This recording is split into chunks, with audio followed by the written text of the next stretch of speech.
Bienvenue dans ce webinaire sur la rénovation énergétique en copropriété et plus précisément un témoignage d'un président de conseil syndical de la résidence La Vigneraie au Clé-sous-Bois, copropriété qui a fait l'objet d'une rénovation énergétique globale il y a quelques années. Voilà, les travaux ont été finis il y a peu de temps.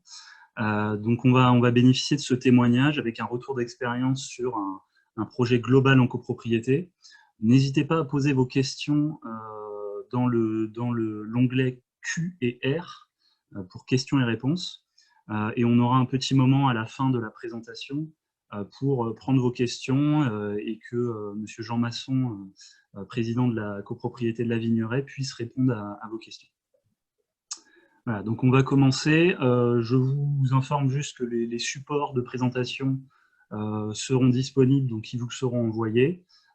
Et également le lien du webinaire pourra être vu en rediffusion, si vous souhaitez le partager auprès d'autres copropriétaires.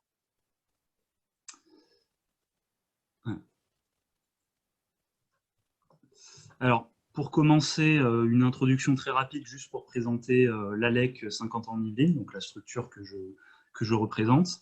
Donc, c'est une association loi 1901. Donc, notre but, c'est de promouvoir et accompagner la transition énergétique à travers notamment du conseil et de l'accompagnement auprès de différents publics sur tout ce qui est efficacité énergétique. Aujourd'hui, plus particulièrement, on est sur un sujet de conseil et d'accompagnement auprès des copropriétés, mais on a également d'autres types de publics, notamment les particuliers, les collectivités, ainsi que les entreprises. Une autre de nos missions après l'accompagnement, c'est également l'information, la sensibilisation, à travers des conférences, des visites, et donc des ateliers thématiques, comme on en fait aujourd'hui. On avait également un autre atelier thématique hier sur la ventilation, et on en aura un autre la semaine prochaine sur le rôle de l'architecte en copropriété. Au sein de l'ALEC Saint-Quentin, on porte un espace conseil faire. Le rôle de cet espace conseil faire, c'est justement de conseiller les particuliers et les copropriétés de manière neutre, gratuite et indépendante. Et pour cela, en fait, on est financé notamment par le Conseil général des Yvelines ainsi que les collectivités, ce qui assure notre conseil qui est totalement neutre des entreprises et d'intérêt commercial. Voilà, donc avant de laisser la parole à Monsieur Masson pour sa présentation, juste quelques petites informations sur la copropriété dont on va parler aujourd'hui. Donc c'est une copropriété des Clés-sous-Bois, donc la résidence La Vigneraie, qui a été construite en 1967, comme un grand nombre d'immeubles collectifs sur 50 ans en Yvelines. C'est une assez grande copropriété puisqu'elle compte 8 bâtiments de logement ainsi qu'une loge et un bâtiment de PMI. Les bâtiments se regroupent entre 4 et 7 étages et ça regroupe au total 490 logements. Donc c'est quand même une copropriété d'une taille assez importante. Au niveau technique, qu'est-ce qui avait été prévu à la construction? Il y avait une ventilation naturelle par conduit Schint. Donc, si vous voulez un peu plus de détails sur la ventilation, je vous inviterai à regarder le webinaire qu'on a fait hier en rediffusion. Donc c'est une ventilation naturelle, pas du tout mécanique à la base, et un chauffage collectif avec des chaudières gaz qui alimentent un plancher chauffant. Au niveau de l'eau chaude sanitaire, elle est produite de manière individuelle à travers des chauffe-bains au gaz. Donc un audit énergétique a été réalisé en février 2015 dans cette résidence, ce qui a notamment permis de lancer le projet qui a amené au vote des travaux. Vous avez deux petits graphiques dans cette slide qui ressortent de l'audit énergétique. Le graphique du haut, en fait, ça représente les déperditions énergétiques qui ont été identifiées sur le bâtiment et leur part en fonction des postes. Donc, par exemple, pour vous illustrer, on considère par exemple que les murs extérieurs représentaient 27% des déperditions. Le renouvellement d'air représentait 21%. Alors que les toitures terrasses, par exemple, ne représentaient que 6%. Donc, ces informations, par exemple, ça permet de prioriser les travaux et de voir sur quel levier on peut agir pour permettre d'avoir des gains énergétiques importants. En dessous, vous avez l'étiquette énergétique de la copropriété. Donc, à la base, elle était classée en D. donc étiquette D qui va de A à G, donc ce n'était pas ce qu'on appelle des passoires thermiques, hein, à proprement dit, comme on peut en avoir qui sont F ou G. L'immeuble avait pas un grand niveau d'isolation, mais elle n'était pas quand même une passoire thermique. Mais le projet de travaux a quand même permis d'atteindre un gain énergétique de 53%, donc de quand même diviser par 2 les consommations. Donc vous allez voir à travers la présentation de Monsieur Masson tous les travaux qui ont pu être mis en œuvre. Quelques visuels avant travaux, donc ça c'est la copropriété avant travaux, bâtiment typique, on va dire, des années 60-70. Et après travaux, voilà, on a quand même un bâtiment qui est qui a un aspect beaucoup plus récent. Donc c'est aussi pour dire que la rénovation énergétique, c'est pas que pour faire des économies d'énergie, c'est aussi pour améliorer l'esthétique et l'architecture, on va dire, du bâtiment. Voilà, donc je vais laisser la parole à Monsieur Masson, qui va pouvoir partager son écran pour commencer sa présentation. Il faut que vous quittiez le partage d'écran, vous, par contre. Voilà, j'ai arrêté le partage d'écran. Normalement, c'est bon pour vous. Donc, théoriquement, ça devrait être bon. Voilà, c'est partager l'écran. Voilà. C'est bon. Bonjour. Je me présente, je suis M. Masson, je suis le président du conseil syndical de cette résidence de 490 lots, qui se situe, pour ceux qui connaissent un petit peu la région, en face ou tout à côté du centre commercial One Nation, ce fameux centre commercial, et il est réparti sur 2 secteurs. On a une route municipale qui traverse cette résidence, qui est la rue Massenet. Donc, on a, comme vous a dit le présentateur, vous avez donc dedans des appartements de copropriété et on a un bailleur social à l'intérieur qui est un bâtiment qui appartient et qui est géré surtout par la SNCF. Voilà. Et un bâtiment de la PMI avec la commune et la loge, bien entendu. Voilà. Donc on a commencé à faire cette étude, on a commencé par faire un audit énergétique. Cet audit énergétique a eu lieu en 2015 pour définir les besoins qu'avait la résidence. Alors, à ce sujet, on avait réussi à obtenir à cette époque une aide concernant l'audit énergétique qui représentait environ 50% du montant de l'audit. Je ne sais pas si maintenant ça existe toujours, je ne peux pas vous répondre. Est-ce que vous êtes en mesure de répondre? Oui, ça n'existe plus aujourd'hui. Voilà, donc on a eu la chance. Et comme on était dans les premiers, on a été servis tout de suite. Et après, évidemment, l'éternel problème, premier servi, le dernier, il n'a plus rien. Voilà. L'audit énergétique. Voilà. Alors, l'audit énergétique, on vient d'en parler à un instant. Il a été réalisé par la société Reanova et par Pouget Consultant, qui est tout ce qui est fluide. Voilà, alors donc les bâtiments, vous les voyez un petit peu dans l'état qu'ils étaient. Alors, là, c'est la loge, là, vous avez la loge, là, ce bâtiment-là, c'est la loge. Le bâtiment de gauche, de droite, la loge. Et bon, on va descendre un petit peu parce que sinon, ça va être un peu…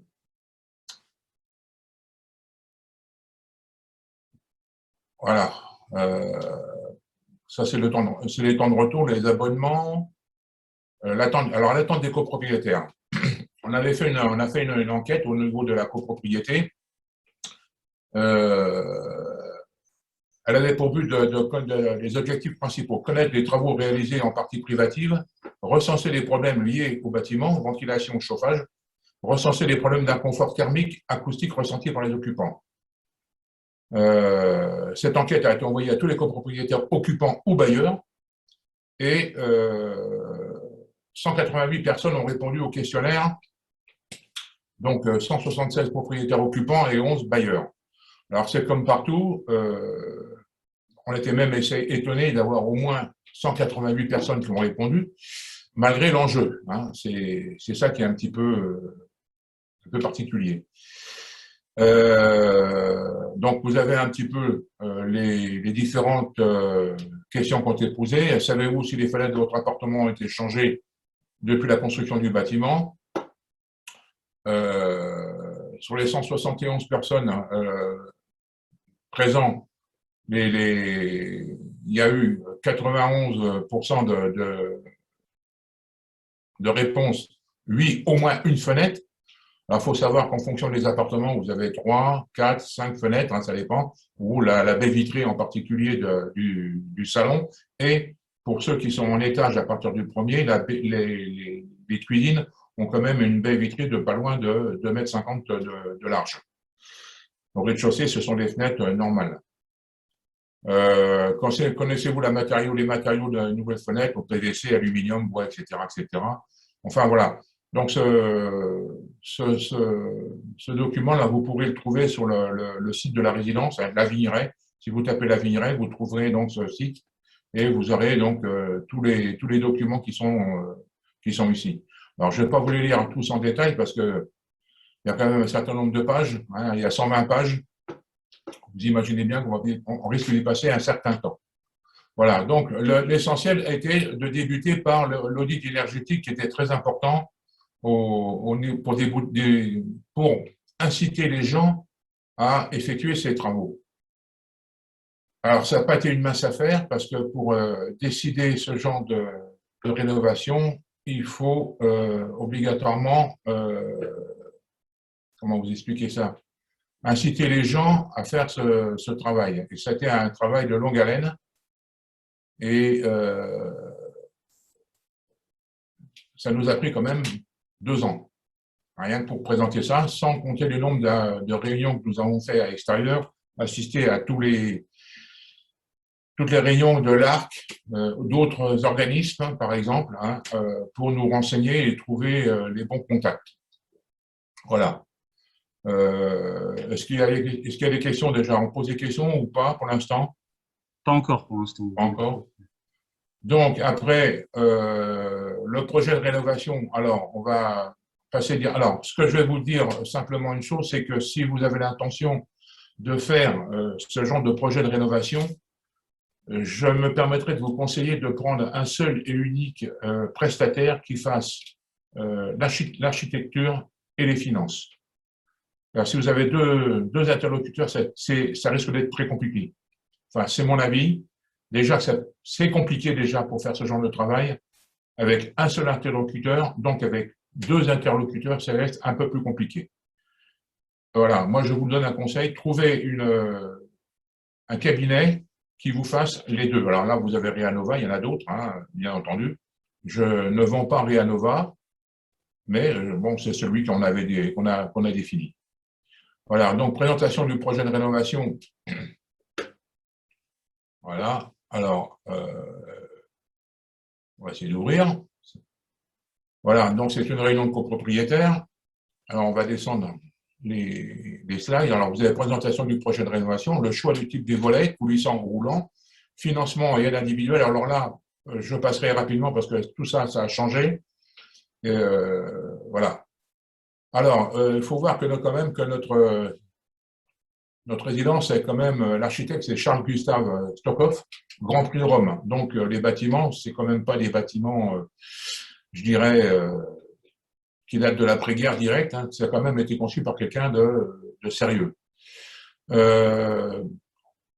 Construction de la résidence en 66, le premier coup de pelle a été donné en 66, et les premiers bâtiments sont sortis de terre en 67-68. Et ça s'est étalé sur 2 ans. Voilà. On a pas mal d'espaces verts. Voilà. Vous pouvez vous en rendre compte, hein, rien que sur ce slide. Voilà. Donc avant et après. Bon, ça, c'est des photos d'architectes. Hein. Voilà. Donc, le confort des appartements, l'isolation, la température sentie, les moyennes de température des surfaces et de la température de l'air, les possibilités de ressenti. Alors, le gros terme, le gros sujet, c'est le ressenti. Ressenti. C'est un sujet qui, même, je dirais actuellement, continue un petit peu à exister. Moindre, mais qui continue un petit peu à exister. Voilà. Donc, l'existant, ben, on avait des murs qui étaient des murs en béton, hein, structure de 160, vous voyez un petit peu devant, là, sur les façades. Là, dans les chambres en particulier, il y avait des structures en bois en panneaux. Ça, c'est ce qu'il y avait avant et c'est ce qui est prévu après. Voilà. Donc, on a quand même dessus rajouté 16 cm d'isolant et les volets, on viendra après, car on avait choisi, nous, les volets coulissants. De la bavette d'aluminium qui remplace une bavette qui était existante ici, là, et qui a été remplacée par une bavette d'aluminium de 20 à 30 d'épaisseur de 20 à 30. Voilà. Donc, le soubassement, c'est pareil, hein, parce qu'il faut tenir compte aussi du soubassement. On a des caves, donc c'était directement sur le béton, hein, vous voyez. Donc, on a quand même descendu un peu l'isolation au contact du sol. Voilà. Ça, c'était l'état des toitures. Donc, ça vous donne un effet, une idée de ce que c'était, qu'il y avait comme toiture, l'état des toitures. Ça, c'était ce qui existait actuellement, c'était l'état des lieux au moment de décision et ensuite de quoi la barre d'appui avec l'isolation du balcon. Voilà. Alors, on a les balcons pleins et les balcons ajourés que vous pouvez voir aussi au-dessus. Donc, tout ça, ça a été isolé. Évidemment, les balcons ajourés sont restés ajourés, mais on a changé la présentation du balcon, du garde-corps. Excusez-moi. Voilà. Donc, ça vous explique avec les loggias, exactement ce qui a été fait avec la loggia, avec le garde-corps en béton ou sans le béton. Alors, les halls d'entrée. On a un hall d'entrée. Au départ, on avait l'intention de mettre un sas, mais on s'est rendu compte que c'était onéreux, parce qu'il y avait une reprise de maçonnerie avec des travaux quand même relativement importants. Et on a retenu le remplacement des portes d'entrée et l'isolation des murs et plafonds donnant dans le hall. Donc, c'est là où vous voyez cette partie ici, là. Hein. Dans la partie ici, tout ça, c'est isolé jusqu'à la cabine d'ascenseur, de manière à ce que les résidents du rez-de-chaussée ne subissent pas les coups de froid d'ouverture et fermeture des portes. Voilà. Donc, après, vous avez les halls d'entrée avec les différents schémas. Tout ça, c'est consultable sur le site. Hein. Vous pouvez tout voir sur le site. Évidemment, comme ça a été dit tout à l'heure, il y avait une ventilation naturelle. Il n'y avait donc rien. C'était donc aération dans les salles de bain et à partir des chauffe-bains qui sont dans les cuisines. Donc, il a été nécessaire de créer une gaine de ventilation pour les appartements qui sont en pignon, ici, où il n'y avait que des aérations avec des lucarnes. Donc, on était obligé de créer une gaine de ventilation de manière à apporter cette ventilation. Voilà, donc après, là, c'est les différentes types de ventilation dans les appartements, hein, vous pouvez voir ça. Donc, on est actuellement, les volets existants, c'était des volets bois, qui avaient donc l'âge de la résidence, qui avaient subi un coup de peinture il y a une quinzaine d'années, mais qui étaient dans un état lamentable. On voyait le jour à travers. Et ça, c'est les volets existants. Et là, c'est les volets coulissants que nous avons décidé de mettre. Voilà. Voilà, donc, ça c'est une photo d'architecte, hein, d'accord. Voilà, les volets roulants, on n'a pas retenu la solution, donc on n'en parle pas. Alors, il a été retenu, donc il y avait les pour et les avantages, d'accord. L'Assemblée générale qui a voté les travaux a décidé de prendre les volets coulissants. Voilà. Et de toute façon, je reviens en arrière, on trouvait que si on mettait des volets roulants, ça faisait un aspect de la résidence un peu style hôpital. Voilà. Donc, c'est ça qui nous a un petit peu incité à prendre des volets coulissants. Le financement des aides individuelles, bon, là, je ne vais pas trop vous en parler parce qu'effectivement, tout a changé. Mais il faut savoir que vous avez quand même pas mal de possibilités. Je ne sais pas si ça est toujours en vigueur. Habiter mieux, est-ce que c'est toujours en vigueur? Alors non, ça a été remplacé par un dispositif qui s'appelle MaPrimeRénov' copropriété. D'accord. Donc pareil, on a déjà fait un webinaire sur ce sujet-là, donc Alors, vous recevrez le lien pour le recevoir, mais en effet, tout a changé alors, par rapport au d'accord. niveau des aides. Alors, bon, il faut savoir qu'à l'époque, lorsque nous avons fait cette rénovation, il fallait qu'on adhère à Habiter mieux et il fallait que la commune adhère à Habiter mieux. Donc, il y a là eu aussi un travail à notre niveau avec la commune de manière à les faire adhérer à Aider mieux pour pouvoir bénéficier des différents avantages financiers qu'il y avait. Donc, bon, là, tout ça, c'est les avantages financiers. On va passer parce que tout a changé. Hein, il y a des caractéristiques qui ont complètement changé. Voilà. Donc, on a été accompagné à l'époque par Solia Evelyn. Donc, les travaux éligibles à l'époque, bon, je ne sais pas si ça a changé, mais voilà, à l'époque, c'était l'isolation des murs par l'extérieur, l'isolation des toitures et des planchers bas, et l'isolation d'un chauffage, l'installation d'un chauffage performant. Alors, nous, on était dans un cas de chauffage collectif où la chaufferie principale avait été complètement rénovée 5 ans avant. Donc, on n'avait pas trop de soucis de ce côté-là, hormis les problèmes de fonctionnement des chaufferies. Voilà, ça, c'est autre chose. Mais ça, ceci étant dit. Remplacement des menuiseries, bien entendu. Installation d'une ventilation mécanique. Alors, nous, on n'a pas de ventilation mécanique contrôlée, c'est une VMA, une ventilation naturelle assistée, VNA. C'est-à-dire que vous pouvez, lorsque vous passez devant la résidence, vous verrez sur les cheminées, ce que j'appellerais les cheminées, moi, des espèces de tours qui fonctionnent et qui font le boulot de ce que vous appelez une VMC. Donc, c'est une ventilation naturelle assistée. Donc, l'isolation des murs par l'intérieur, l'installation de la chauffe-eau thermodynamique, non, on n'a pas pris ce truc-là, calorifugage des réseaux, donc tous les réseaux ont été calorifugés. Donc, voilà, ça c'est les aides financières, mais vous retrouverez tout ça sur le site, hein, si vous pouvez y aller, ça n'a aucun problème. Donc là, c'était les différents critères pour pouvoir bénéficier des aides. Voilà.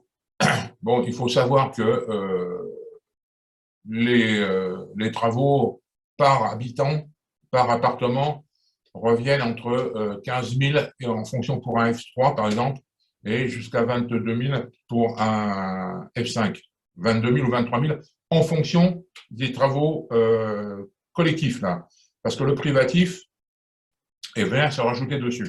Si les gens veulent changer par exemple leur chauffe-bain pour avoir un chauffe-bain plus performant, c'était du privatif. S'ils veulent mettre un roulet roulant, c'était sur la baie vitrée du salon, c'est du privatif. Si vous vouliez mettre changer, par exemple, tout ce qui était des huisseries ont été changés, mais c'est considéré dans le privatif. Voilà. Donc là, c'est les tableaux type concernant les travaux. Vous voyez, tout ça, c'est tout ce qui était prévu. Voilà. Donc bon, ça, il y en a énormément. Hein, je vous dis, voilà.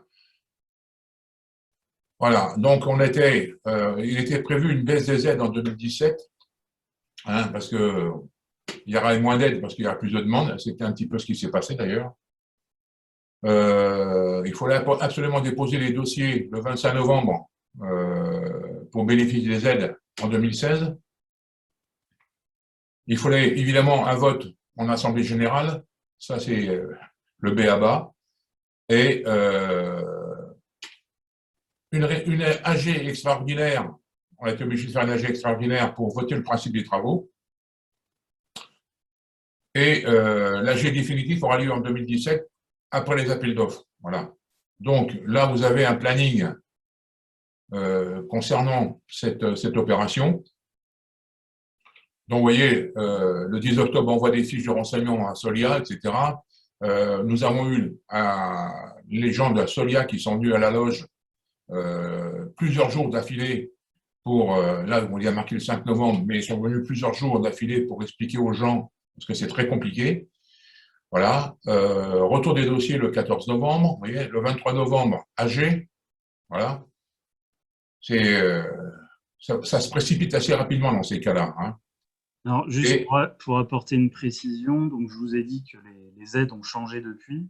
En revanche, au niveau de la nouvelle aide, donc ma prime Rénov' copropriété, il y a toujours l'obligation d'être accompagné par un assistant à maîtrise d'ouvrage. Donc, c'est un peu le même rôle qui est présenté par Monsieur Masson aujourd'hui. Leur rôle, c'est voilà, de regarder s'il y a des personnes qui correspondent au seuil modeste. Et dans ce cas-là, il peut y avoir des bonus, notamment du département et de l'ANA. Donc, leur rôle, c'est également, ce qui est présenté là, c'est ce qu'ils font aujourd'hui aussi, hein, c'est-à-dire faire des permanences, des choses comme ça. Donc, même si les aides ont changé, le mécanisme est à peu près le même. Voilà. Voilà. Donc, vous voyez, une demande de dossier d'aide de l'époque. Excusez-moi, mais bon, ça, voilà. Donc, j'ai fini avec cette présentation là concernant le projet. Voilà. Alors, il y avait peut-être un sujet qui pouvait être intéressant, c'était sur les menuiseries. Oui. Donc, les menuiseries privatives. J'ai vu que dans les documents, vous étiez passé par le maître d'œuvre. Oui, on a fait un appel. On a fait les appels d'offres. Voilà. On a créé Au niveau de la copropriété. Voilà, nous avons créé les appels d'offres. Excusez-moi, je suis en train de fermer un peu les différents. Voilà. On a fait donc les appels d'offres pour tout, hein, pour le bâti, par lui-même, hein, pour le bâtiment, hein, pour ce qui est l'isolation. On a fait les appels d'offres pour la toiture. On a fait des appels d'offres pour les menuiseries, pour la ventilation. Tout ça, ça a été des appels d'offres. Donc, on a eu plusieurs sociétés qui se sont présentées. On les a toutes écoutées, on les a toutes étudiées et on a pris pas forcément les moins 10 ans, parce que les moins 10 ans, c'est toujours ça posait problème. Donc, on a essayé de trouver un juste milieu en fonction des possibilités financières et on a défini un certain nombre d'entreprises, d'accord, voilà, qui ont été retenues. Et tout ça, évidemment, sous la tutelle donc du maître d'œuvre, qui était là, Réanova, et maître d'œuvre technique et maître d'œuvre financier. On avait la seule et unique société. Voilà. Et donc ça a permis, notamment si je reviens au niveau des menuiseries, de faire une économie par rapport à si les gens oui, faisaient des devis chacun de leur côté. Absolument. J'ai vu là dans le document, donc les documents seront accessibles, hein, sur le site de la copropriété. Je vous enverrai le lien pour toutes les personnes qui veulent regarder. Que pour un appartement F3 typique, avec des vieilles menuiseries, si le copropriétaire faisait des devis tout seul de son côté, ça correspondait à peu près à 5 000 € de travaux. Voilà. Alors qu'avec un devis au niveau de la copropriété, donc avec la maîtrise d'ouvrage de la copropriété, les prix ont pu être négociés avec une économie de 45%. Donc ça permettait de faire presque divisé par 2 le coût des menuiseries, et en plus d'avoir une uniformité peut-être au niveau de la copropriété, à la fois technique et aussi peut-être d'assurance, que ça soit l'architecte qui gère un peu tout ça, plutôt que chaque copropriétaire dans son coin. Absolument. Des choses très importantes, après, c'est le suivi des travaux, de l'implication du conseil syndical, du syndic aussi, parce qu'il ne faut pas l'oublier, il y a le maître d'ouvrage, le maître d'œuvre et le maître d'ouvrage. Donc, il y a l'implication de tous les partis, du conseil syndical et le syndic, dans la surveillance des travaux. C'est très, très important. On n'est pas des spécialistes, mais on peut avoir un œil critique dans ce genre d'opération. Voilà. Donc, une surveillance assez pointue. C'est la possibilité d'avoir dans vos conseils syndicaux des gens qui sont pas forcément des gens du bâtiment, mais au moins des gens qui ont des connaissances un petit peu pointues. C'est quand même très utile. Voilà. Ça, c'est une chose que je voulais absolument vous dire. Mais il faut laisser quand même la direction par le cabinet que vous avez retenu, hein, en le surveillant. Et de toute façon, toutes les semaines, vous avez, en fonction de vos demandes, les fameuses réunions de chantier pour justement veiller et surveiller et les travaux et surveiller les dépenses aussi. Hein, le rapport entre plus et moins qu'il peut y avoir entre la prévision, par exemple, des travaux. Hein, admettons que vous aviez, je sais pas, j'ai un chiffre de 5 millions qui est prévu, et avoir un suivi constant des dépenses, ce qui est en moins, ce qui est en plus, parce qu'on peut tomber sur effectivement des choses à rajouter ou peut-être à faire diminuer, tout en gardant le confort et l'isolation requise. Voilà. Alors, il y avait Voilà, une voilà. question, vous l'avez un peu abordé tout à l'heure, sur le coût des travaux par type de logement. Est-ce que Oui, ça a été quelque chose qui a été un critère peut-être difficile à, oui, très, à très expliquer difficile. aux gens? Très difficile. Il a fallu maintes réunions. Je vous dis, il a fallu maintes réunions. Il a fallu on a eu des réunions dites officielles, hein, on a eu des réunions d'information, etc., etc. Et on a eu beaucoup, beaucoup, beaucoup de réunions avec les gens avec les résidents qui, qui sont quand même inquiets parce que ça fait quand même une somme relativement importante à débourser. La catégorie, je dirais, la catégorie de la résidence, c'est une résidence dans le cadre, je dirais, modeste. Hein, voilà, on n'est pas une résidence du côté d'Auteuil ou par là. Hein. Donc, c'est une résidence et on a réussi à faire comprendre aux gens que le patrimoine, que c'était leur patrimoine. Il faut savoir une chose, c'est que les appartements se vendaient à un tarif relativement bas avant les travaux. Et après travaux, les appartements ont repris une plus-value quand même relativement importante. Hein, un Vous, titre vous- vous- indicatif, un F4 qui se vendait, allez, je veux dire, entre 100, 110, 100, 130 000, se négocie actuellement à 180, 190 000. Vous voyez, donc, c'est pas négligeable. Hein. En plus, on a une situation géographique quand même très, très particulière. On est à 500 mètres de la gare des Clays. On a les arrêts de bus à l'intérieur de la résidence parce que du fait qu'on a une route qui passe à l'intérieur, on a un arrêt de bus. On n'est pas loin des fameux centres commerciaux au Champ Plaisir et le nouveau centre commercial qui vient d'ouvrir. Enfin bref, on a tout ce qui est nécessaire sur le site. Voilà. Donc ça joue quand même énormément. Voilà. C'est très important. voilà, ce que vous dites en termes de valorisation du patrimoine, en effet, c'est un critère important. Et aujourd'hui, c'est vrai que pas mal de bâtiments existants sont en concurrence avec les bâtiments neufs, les programmes neufs qui sont construits. Et on le voit sur votre bâtiment. En fait, aujourd'hui, la performance énergétique correspond à un bâtiment neuf, c'est-à-dire Oui, étiquette oui, B. absolument. Donc, esthétiquement aussi, bah, il y a un rajeunissement. Donc, Oui, ça permet aussi de se recadrer par rapport peut-être pas totalement au prix du neuf, mais oui. s'en rapprocher. Il y avait une question sur, alors on voyait que les façades, les toitures avaient pas mal de dégradation. Ça faisait combien de temps qu'il n'y avait pas eu, avant ces travaux-là, de rénovation Alors, il y a eu un coup de peinture, comme je vous l'ai dit, 15 ans avant. Donc, les travaux ont commencé en 2017. Donc, je vais bien dire un coup de peinture 15 ans avant. Les toitures n'ont jamais été refaites. C'était les toitures d'origine où il y avait 1 centimètre d'isolant goudron dessus. Et là, on se retrouve avec quand même une isolation des toitures quand même conséquente.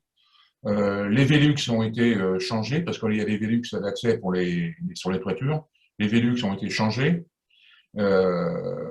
Les caves, enfin, le plancher bas ou le plancher ou les caves ont été isolées par un isolant projeté. Et toutes les canalisations de chauffage euh, qui passent dans les caves et qui montent dans les colonnes techniques ont été isolées. Donc, et on a pu bénéficier aussi de choses très importantes, les certificats d'économie d'énergie. Ça, c'est une chose très importante à négocier, que vous pouvez négocier avec justement le cabinet d'architecture, de manière à essayer de trouver des acheteurs de certificats d'économie d'énergie. Alors, Voilà. donc ça, c'est des aides qui existent toujours, hein, ça. Voilà. Alors ça se négocie avec différentes sociétés, hein. Il faut essayer d'en tirer un maximum.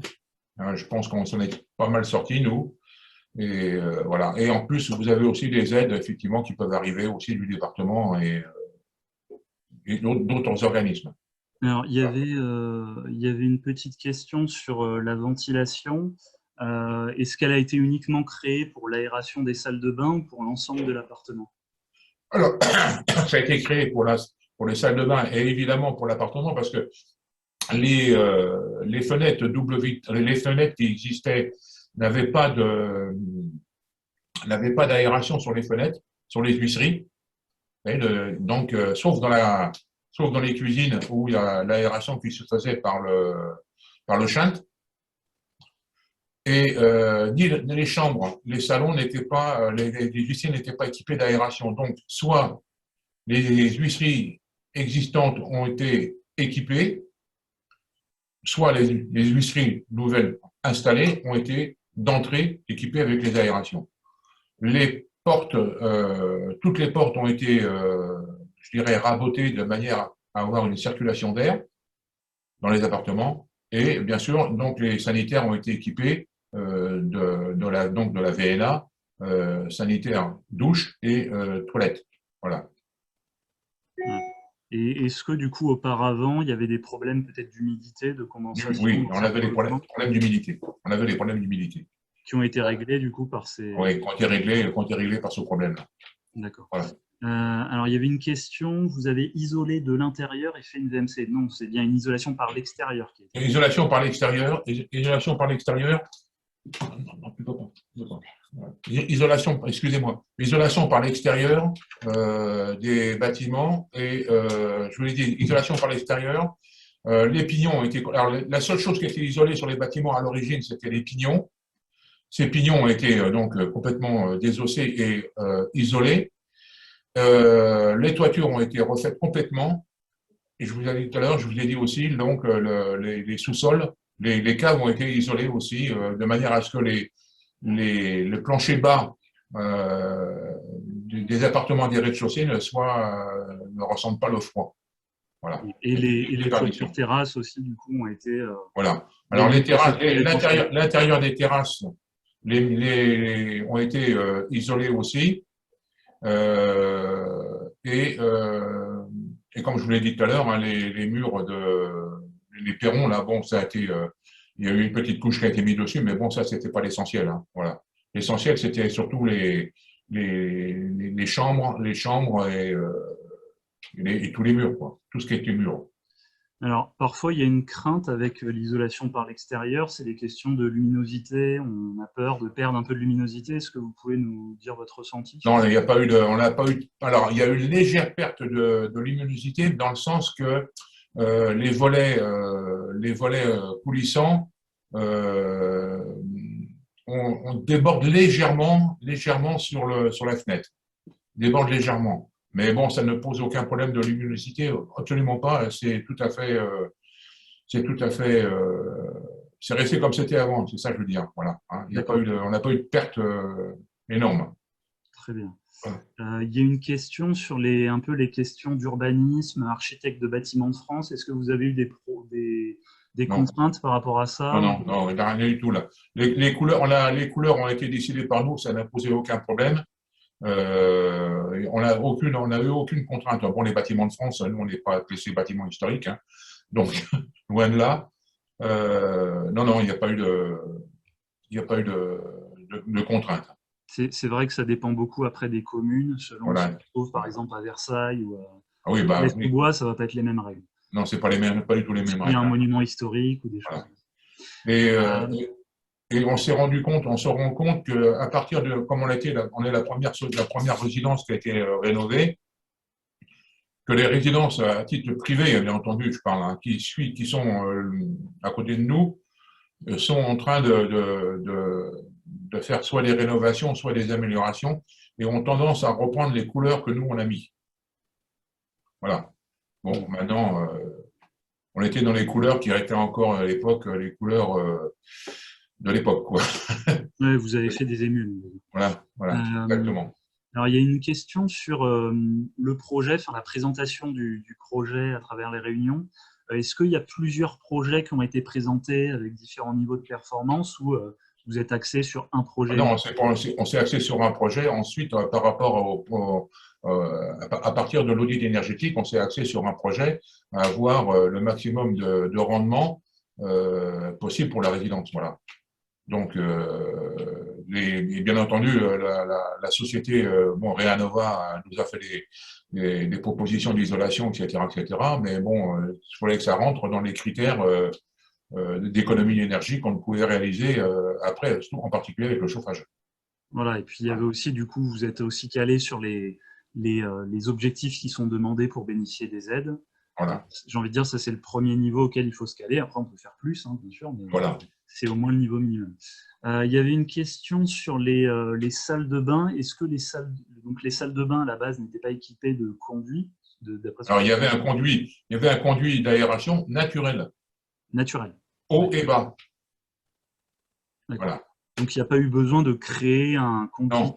Alors, la seule création qu'il y a eu, c'est dans les salles de bain, comme je vous ai dit tout à l'heure, les salles de bain qui étaient en pignon. Pignon, oui. Où là, il a fallu créer, à partir de la colonne que je vous ai montrée, il a fallu créer des systèmes d'évacuation pour rejoindre la colonne. Donc, il a fallu percer le mur béton existant pour installer des évacuations pour aller jusqu'à la colonne de VNA. D'accord, donc ça, c'est une colonne qui a été mise en extérieur. Qui a été mise en extérieur et qui elle-même est isolée, bien entendu, hein, parce que sinon, il y a de la fraîcheur. Et qui est noyée dans l'isolation par l'extérieur. Non, elle n'est pas noyée, elle est apparente, mais elle est isolée, elle-même est isolée. D'accord. Voilà. Donc ça fait il y a environ, je dirais, pas loin de 30 cm d'épaisseur en plus, hein, pour cette colonne. Voilà. D'accord. Alors tout à l'heure, vous avez parlé de ressenti. Est-ce que justement, vous et les autres occupants, vous avez remarqué une amélioration du confort? Alors, on a remarqué une amélioration. Alors, aussi, tout dépend aussi de l'efficacité de la chaufferie, entre guillemets, du conducteur de chauffage. Donc, c'est un peu particulier. La société en charge de notre chauffage nous donne pas entière satisfaction, mais comme on est lié par contrat avec elle pour un certain temps, donc c'est un petit peu compliqué. Mais simplement vous dire une chose, c'est que par exemple, en ce moment, avec les grosses chaleurs qu'on a, c'était difficilement supportable lorsqu'on a connu les premiers étés très chauds, alors qu'on était encore sans isolation. Donc, c'était très, très, très dur. Et là, avec les chaleurs qu'on a, bon, pas vous dire qu'il ne fait pas chaud, c'est pas vrai, la chaleur, elle passe à travers quand même, hein, mais on a quand même un gain quand même appréciable. Et l'hiver, lorsque le chauffage fonctionne normalement, on a quand même un gain appréciable. C'est-à-dire qu'à 20 degrés, 21 degrés, on est très bien. Voilà. D'accord. Et est-ce que, du coup, vous avez eu un premier hiver où vous avez pu vérifier que les économies d'énergie étaient… Alors là, on a fait des économies. Alors, on a fait des économies d'énergie parce que après, tout est lié. Il faut que le prestataire qui s'occupe de la chaufferie, en liaison avec le syndic, baisse les projets, les objectifs aussi. Parce que c'est plus les mêmes consommations. Les mégawatts qu'on doit avoir, il faut les baisser, les faire baisser par le prestataire, et tout en maintenant le confort. Donc tout est lié. Alors si vous baissez le contrat, obligatoirement vous faites un gain financier, et en plus on fait un gain aussi sur l'eau, sur le gaz. Donc on fait des économies sur le gaz, quoi. Voilà. Juste une petite question sur le vote. Au moment du vote, à l'AG de vote des travaux, est-ce que Le projet, il a rencontré l'adhésion de tout le monde ou il y a... Alors, l'adhésion, évidemment, on a eu une majorité qui a voté pour le projet. Évidemment, il y a des gens qui étaient contre, hein, ça se conçoit dans le fait que les capacités financières de certaines personnes inquiétaient énormément, mais du fait qu'on a pu avoir des aides, ça a quand même facilité quand même pas mal de choses. Il faut savoir que certaines personnes, certaines personnes ont eu quand même jusqu'à 80% d'aide. Ce qu'on appelait les très modestes ont eu jusqu'à 75 à 80% d'aide des différentes directions. Voilà. Oui, tout à fait. Bah, c'est ce dont on parlait tout à l'heure. En effet, les très modestes ou les modestes peuvent avoir des bonus sur les aides, Voilà. d'où la raison d'aller chercher peut-être parfois une performance un peu plus élevée, Voilà. quitte à ajouter quelques travaux qui permet justement de débloquer certaines aides, alors que si on était vraiment sur un scénario un peu basique, on va dire, on n'aurait pas ces aides-là. Et donc même si la cote-part au final est plus élevée quand on a plus de travaux, si derrière on a plus d'aides, on peut s'y retrouver, sachant qu'en plus on fait plus d'économies d'énergie. Donc c'est là que ça devient très intéressant. Alors il y a ça, et on a eu aussi, comment vous expliquer, je cherche le terme, les aides financières, comme je vous le disais tout à l'heure avec les fameux CEE, ça nous a quand même apporté un certain volume à déduire des travaux. Il y a eu les gens qui ont, on a pu bénéficier aussi du le fameux prêt à taux zéro, ce qui a permis à beaucoup de gens de faire ce prêt d'ailleurs, qui est remboursable sur 15 ans. Et certains aussi, il y a eu un prêt complémentaire, certains pouvaient prendre aussi un prêt complémentaire pour avoir la totalité des financements, qui lui était de l'ordre de 2% du prêt. Hein, d'accord. Par exemple, une personne qui avait fait des travaux pour 18 000 euros, pouvait avoir 15 000 euros en PTZ à taux zéro et 3 000 euros avec un taux à 3%. Hein, 2, quelque chose, bon, presque 3%. Donc, ça a quand même facilité pas mal la décision, quoi. Mais bon, effectivement, il y a eu quand même un certain nombre de personnes qui ont voté contre. On ne peut pas obtenir 490 votes positifs. Il faudrait marquer ça d'une petite croix rouge dans un calendrier. Oui. Et est-ce que du coup, peut-être certaines personnes qui étaient contre à la base ont été convaincues suite aux travaux Je sais pas. Ça, vous savez pas.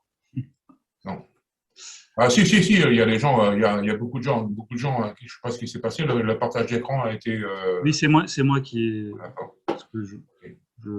Ok. Mais alors, il y a eu, comment vous expliquer, on a eu des retours de satisfaction, bien entendu. On a eu effectivement toujours les personnes mécontentes, et on a eu aussi pas mal de retours de l'extérieur.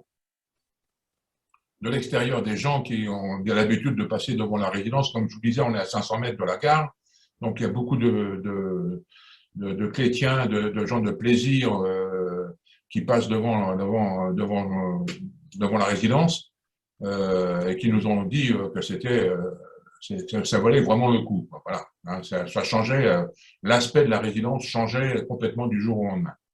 Voilà.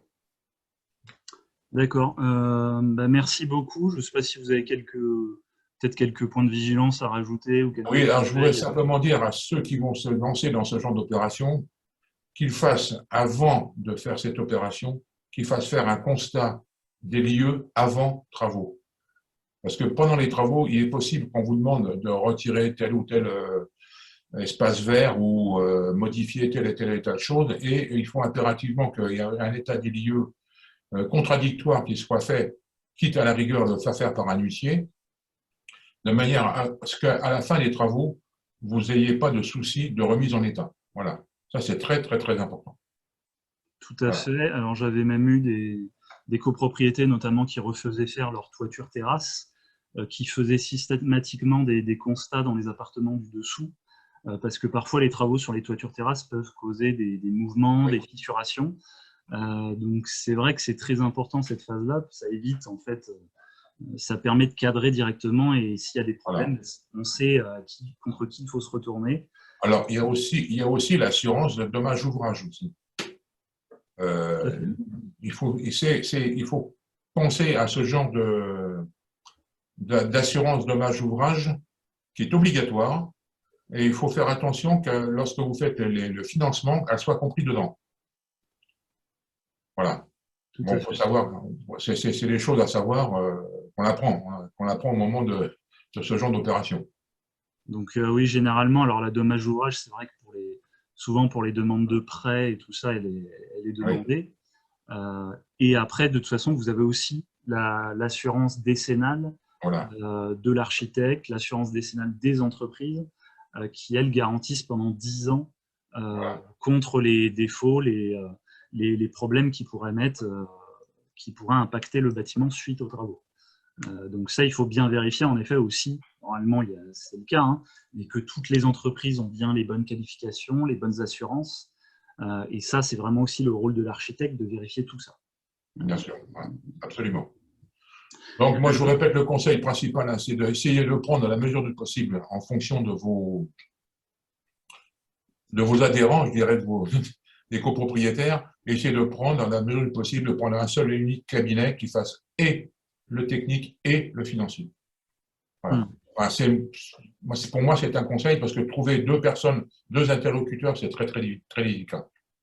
Voilà. Oui, et en effet, il y a de plus en plus aujourd'hui de bureaux d'études, de cabinets qui intègrent toutes ces prestations, architectes, bureaux d'études thermiques, ingénieurs financiers, commence à y en avoir pas mal. Et en effet, c'est vrai que ça peut être beaucoup plus simple sur certains projets Oui, d'avoir un seul interlocuteur qui ne se renvoie pas la balle entre différentes exactement. structures. C'est Voilà. vrai que ça peut être un avantage dans certains cas. Merci beaucoup, Monsieur Masson. Je vous remercie. Je vais vous quitter parce que j'ai des obligations. Voilà. Merci Merci beaucoup. beaucoup. Merci. Alors, j'ai juste deux autres slides à vous présenter rapidement. Quelques informations complémentaires tout d'abord. Donc, tous nos webinaires sont en rediffusion, donc vous pourrez revoir celui-là, ainsi que les précédents webinaires qu'on a fait, notamment sur les aides financières et sur la rénovation de la ventilation en copropriété, qui seront visibles sur notre chaîne YouTube. Donc, vous recevrez le support à partir du moment où vous avez été inscrit, vous recevrez par mail. Et je vous ai mis également le site de la copropriété de la Vigneraie. Forcément, dans une présentation comme ça de 30-40 minutes, on ne peut pas aborder tous les sujets, mais le site de la copropriété est très bien fait, où en fait, dessus, vous allez retrouver l'audit énergétique, les comptes rendus de toutes les réunions de chantier, si ça vous intéresse, et également toutes les présentations qui ont été faites aux copropriétaires pour voir quelles informations il faut mettre en avant pour convaincre les copropriétaires au moment du vote de l'AG. Donc je vous invite vraiment à aller regarder, jeter un coup d'œil à ce site internet qui est très bien fait, avec il y a vraiment tous les documents indispensables, on va dire, pour un projet de rénovation énergétique. Vous avez également le lien vers un guide qui a été rédigé par Île-de-France Énergie, qui donne toutes les informations nécessaires à un copropriétaire, à un conseil syndical, pour s'engager dans un projet de rénovation énergétique, avec notamment les différentes étapes, les différents acteurs qui interviennent et en gros des points de vigilance également. En termes de webinaire, on a également un autre webinaire, donc ce sera le dernier avant les vacances d'été, qui est prévu lundi prochain à destination des copropriétés. Donc n'hésitez pas non plus à vous inscrire si ce n'est pas encore le cas. Ça sera sur le sujet du rôle de l'architecte. Donc on a un peu abordé ce sujet aujourd'hui à travers l'accompagnement de l'architecte, de l'AMO et tout ça. Là, ça sera vraiment sur le rôle de l'architecte en tant que maître d'œuvre dans un projet de rénovation énergétique. Donc ce webinaire, ça sera en lien avec le CAUE, qui est une association également qui regroupe des architectes conseils, donc dans laquelle vous pouvez avoir des conseils gratuits par des architectes sur un projet de rénovation, que ce soit en maison individuelle ou en copropriété. Voilà, c'est le moment de conclure ce webinaire. Donc je vous laisse mes informations si vous souhaitez nous contacter. Je vous rappelle qu'on est une association, on délivre des conseils qui sont gratuits, neutres et indépendants sur toutes les phases du projet, que ce soit des conseils techniques, financiers, et essayer aussi de vous orienter peut-être vers des acteurs qui qui sont qualifiés, qui ont les bonnes qualifications, et de vérifier avec vous aussi est-ce que les travaux vont vers de la performance, est-ce qu'ils permettent de délivrer les aides, et aussi de vous orienter vers les priorités en termes de travaux. Donc voilà, je vous invite vraiment à nous contacter, que ce soit à n'importe quelle étape du projet, pour avoir des informations. Merci beaucoup et à bientôt dans un prochain webinaire. Bonne soirée.